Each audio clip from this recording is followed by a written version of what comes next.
Selamat pagi. Perkenalkan saya CASN Khairunisa dari Pemkab Jepara, kelompok 2, kelas 2B. Di sini saya akan mereview kembali mengenai analisis isu kontemporer.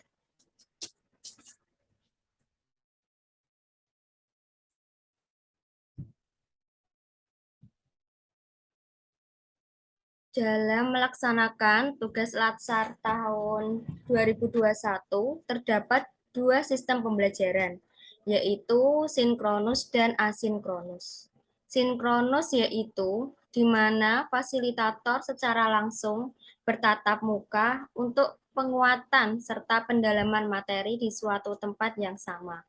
Sedangkan asinkronus yaitu berupa penugasan yang dilakukan secara mandiri tanpa adanya fasilitator yang mendampingi. Hasil pembelajaran kali ini yaitu memahami konsep perubahan dan strategis melalui isu-isu strategis kontemporer sebagai wawasan strategis PNS dengan menyadari pentingnya modal insani dengan menunjukkan kemampuan berpikir kritis dalam menghadapi perubahan di lingkungan, serta dalam menjalankan tugas jabatan sebagai PNS profesional di pelayanan masyarakat.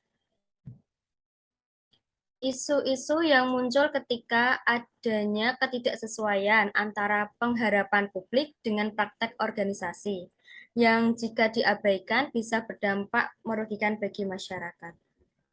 Sebuah isu juga muncul ke permukaan ketika sebuah organisasi atau kelompok merasa berkepentingan terhadap suatu masalah.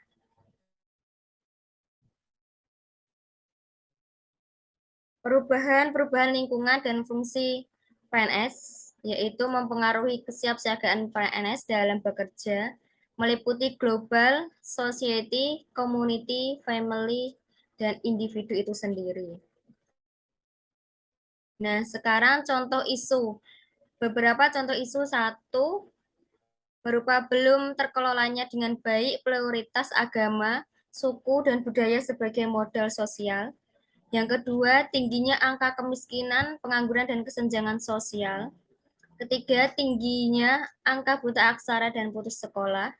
Keempat, tingginya angka kematian bayi dan ibu melahirkan. Yang selanjutnya, lemahnya penegakan hukum dan rendahnya kualitas pelayanan publik. Yang keenam, kesenjangan pembangunan antar wilayah dan antar sektor. Yang ketujuh, menurunkannya kualitas lingkungan hidup. Yang kedelapan, kurangnya ketersediaan daya dukung kapasitas energi listrik. Sedangkan untuk isu-isu strategi kontemporer berikutnya, yang mengglobal yaitu adanya isu narkoba, COVID-19, korupsi, dan terorisme.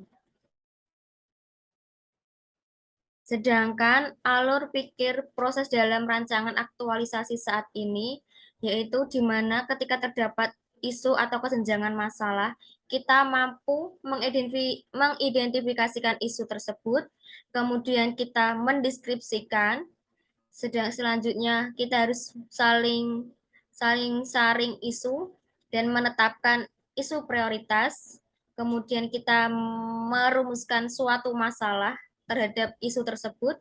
Selanjutnya, kita menentukan gagasan kreatif yang selanjutnya dianalisis isu dan mampu nantinya akan terciptakannya isu teratasi. Untuk mengatasi masalah isu-isu yang beredar, kita mampu melakukan memilah dan menipis isu tersebut dengan beberapa teknik. Teknik pertama yaitu teknik APKL, di mana A itu aktual, yaitu benar-benar terjadi dan sedang hangat dibicarakan dalam masyarakat. P, problematika, di mana isu yang memiliki dimensi masalah yang kompleks, sehingga perlu dicarikan segala solusi. K, khayalayakan, suatu isu yang menyangkut hajat hidup orang banyak. L, kelayakan, yaitu isu yang masuk akal, realitas, serta relevan untuk munculnya inisiatif pemecahan masalahnya. Selanjutnya untuk teknik USG ini yaitu urgency, yaitu beberapa mendesaknya suatu isu yang harus dan segera dibahas, dianalisa, kemudian ditindaklanjuti dengan segera. S, yaitu seriousness. Seberapa seriusnya suatu isu harus dibahas, dikaitkan dengan aktivitas yang ditimbulkan. G, growth, yaitu seberapa besarnya kemungkinan buruknya isu tersebut jika tidak ditangani sebagaimana mestinya. Teknik ini harus sesuai dengan kriterianya, sehingga nanti muncul isu prioritas.